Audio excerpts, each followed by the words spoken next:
Boa noite, paz seja convosco.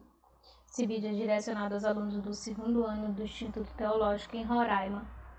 Então, dando continuidade ao livro de Êxodo, nós vamos abordar agora no capítulo 5 o cenário do Egito, onde Moisés, juntamente com seu irmão Arão, eles vão conversar com o povo. Então eles vão ali compreendem que Deus está com os seus ouvidos voltados para eles, e a partir dali então eles iniciariam a conversa com o próprio Faraó. Então nós vamos falar agora do encontro de Moisés com Faraó. Primeiramente tudo começou com uma audiência concedida pelo Faraó a Moisés e Arão, né?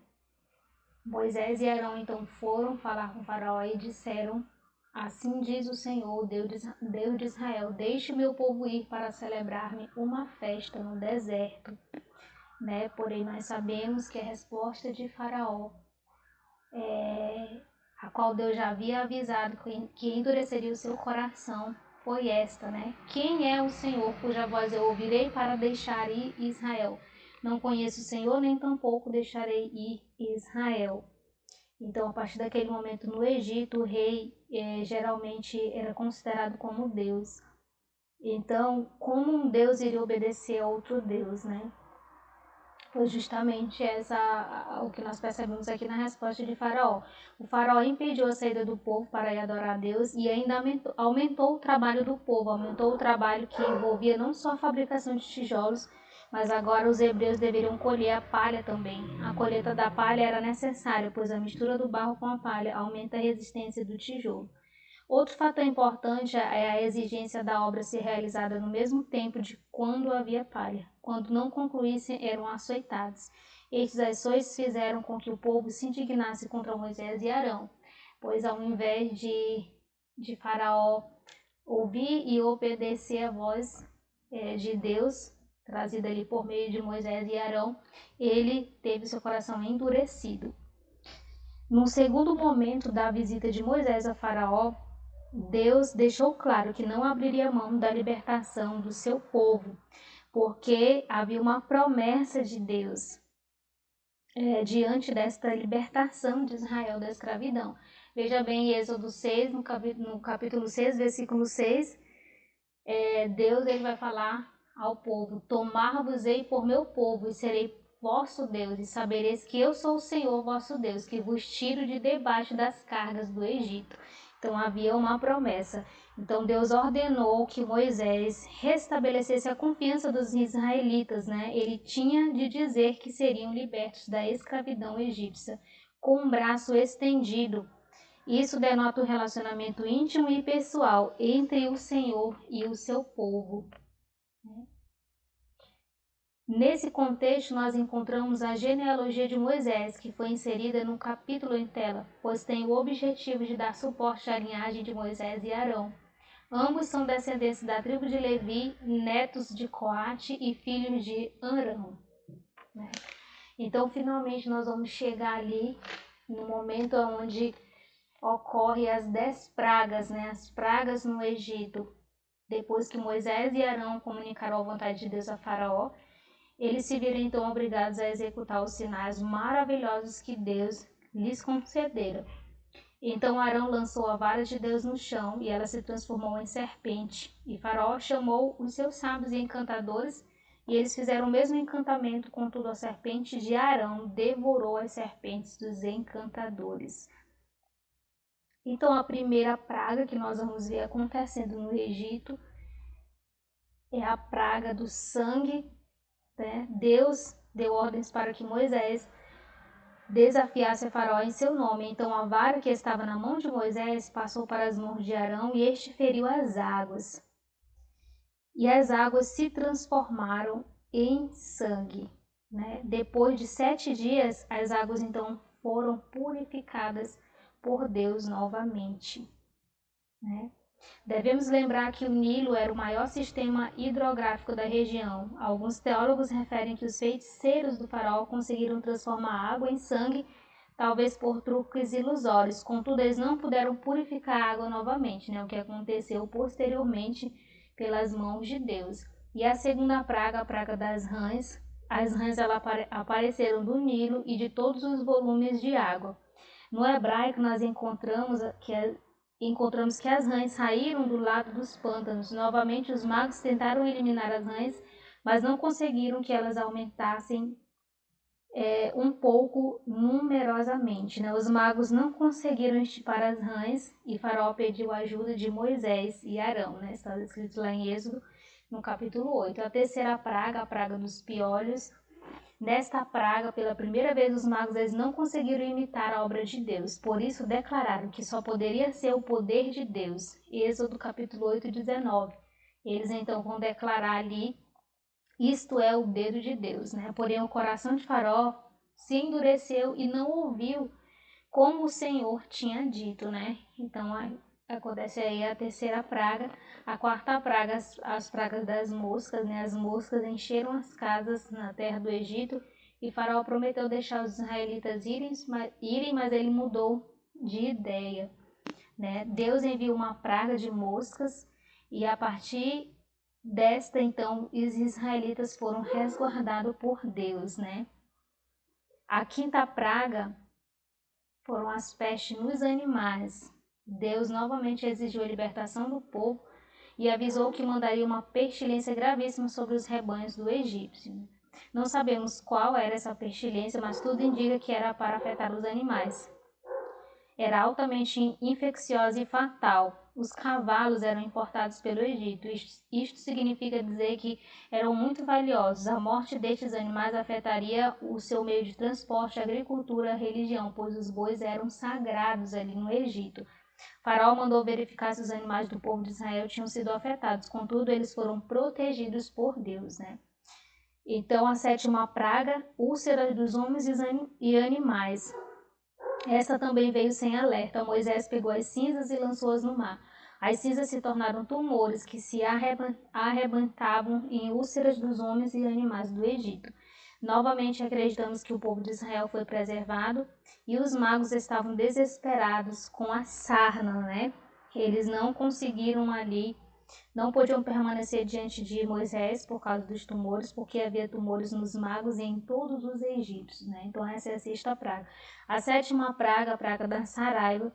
No Egito havia chuva de pedra, isso era uma raridade, né? No Egito não havia, aliás, chuva de pedra, e essa é a primeira praga que realmente afeta a vida humana. Todos os homens e animais que ficassem expostos a essa chuva morreriam.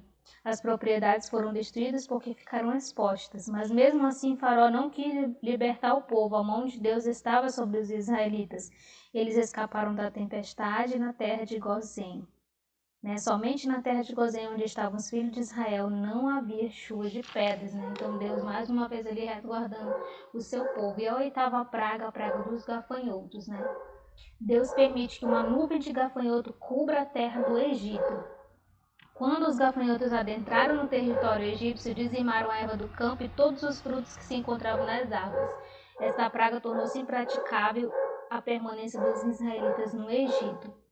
A nona praga, as trevas. As trevas eram tão densas que os homens não se enxergavam. Durante 3 dias houve uma escuridão geral no Egito. Outros pesquisadores declaram que ocorreu uma sucessão de eclipses, tanto do Sol quanto da lua. E a 10ª e última praga foi a morte dos primogênitos, Deus deseja concluir o seu assunto com Faraó, pois este ainda estava irredutível a respeito da libertação do povo de Israel. Moisés sabia que haveria uma última praga e ordenou que o povo pedisse prata e ouro aos seus vizinhos. Deus então avisa Faraó pela última vez a respeito da saída do povo do Egito, avisa também da morte iminente dos primogênitos, E todo primogênito na terra do Egito morrerá, desde o primeiro de Faraó, que se assenta no seu trono, até o primogênito da serva que está junto a Mó, e todo o primogênito dos animais. Êxodo 11:15. Então nós vemos que essas pragas, elas tinham o objetivo de libertar Israel do Egito, mas também nós percebemos que Deus pretendia derrubar todos os deuses egípcios, mostrando através dessas pragas a impotência deles, né? A impotência daquilo que eles faziam como deuses ali na terra do Egito, né? Então, dando continuidade, nós vamos ver agora, depois desse grande acontecimento das 10 pragas ali, nós vamos ver o povo saindo finalmente do Egito, né, da escravidão do Egito. A saída do Egito foi o acontecimento mais marcante que ocorreu ao povo hebreu, porque ele marcou a libertação da opressão e deu a possibilidade de possuir uma terra e governos próprios e de ser uma nação, né? Então ali vai ser instituída a Páscoa, né? A Páscoa, cujo significado está relacionado ao procedimento do anjo, que tinha a missão de executar o juízo divino no Egito, né? Passando por cima, preservando os hebreus dessa terrível tragédia. Tem profundo significado na vida e na história do povo de Israel. A Páscoa trouxe ao povo a noção do culto. Então ali nós vamos ver acontecendo na saída do Egito a primeira Páscoa, né? O ano judaico, ele começa no mês Tisri, perto do equinócio do outono. O mês que sucedeu a saída do Egito era Abide, no equinócio da primavera.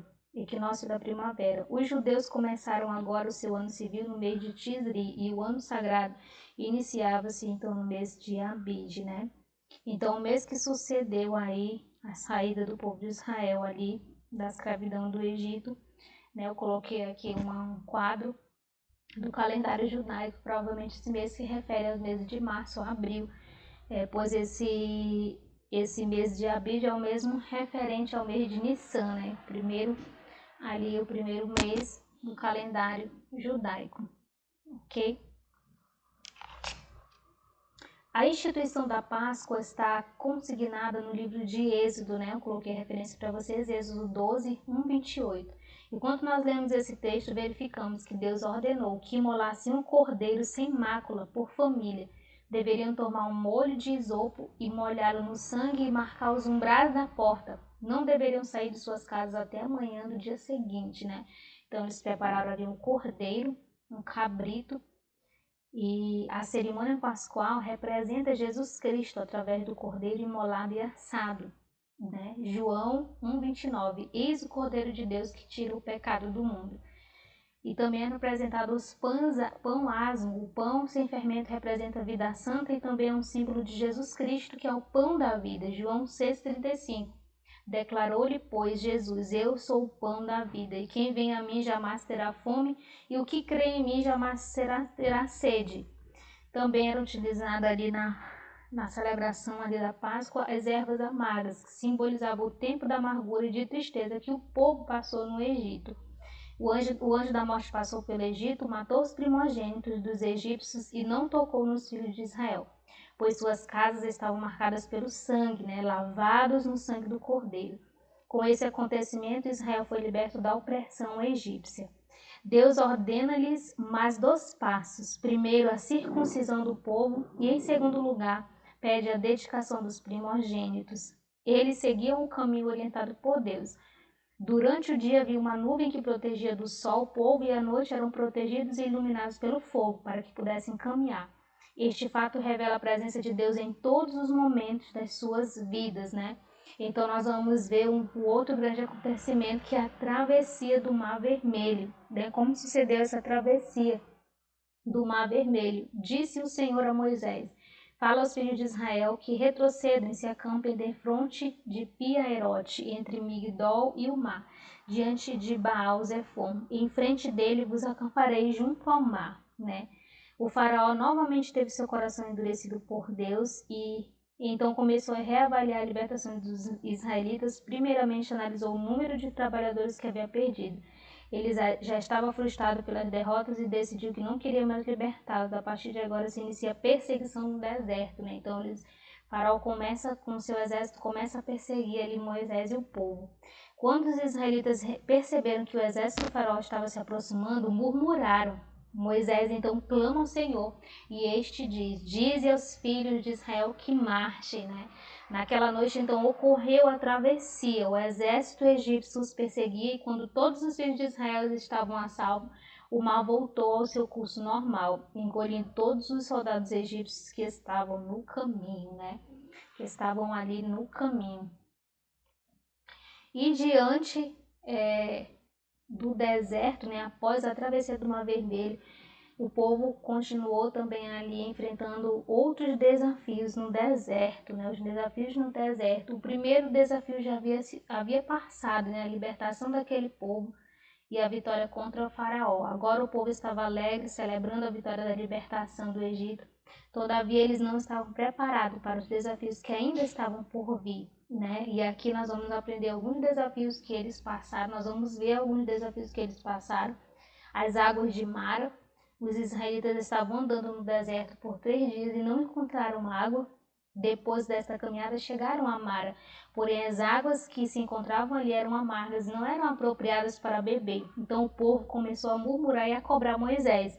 E a única coisa que restava a Moisés era clamar a Deus. O Senhor indicou o que deveria ser realizado para deixar a água potável, né? Então Moisés, Deus mostra-lhe uma árvore a Moisés e Moisés lança as águas e as águas se tornam doces, né? Deus lhes ali, então, deu estatutos e uma ordenança e ali os provou, né? E também o maná e codornizes, né? O povo já estava no deserto há aproximadamente 1 mês.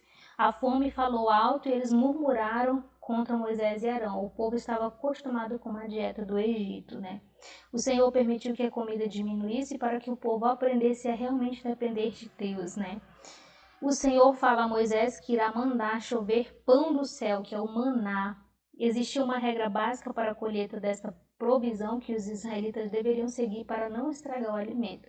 E também Deus envia-lhe os codornizes, né, para satisfazer o desejo de carne que havia no povo. As codornizes eram aves de asas curtas e cabeças arredondadas que são facilmente capturadas quando exaustas do voo e consideradas um prato finíssimo, né?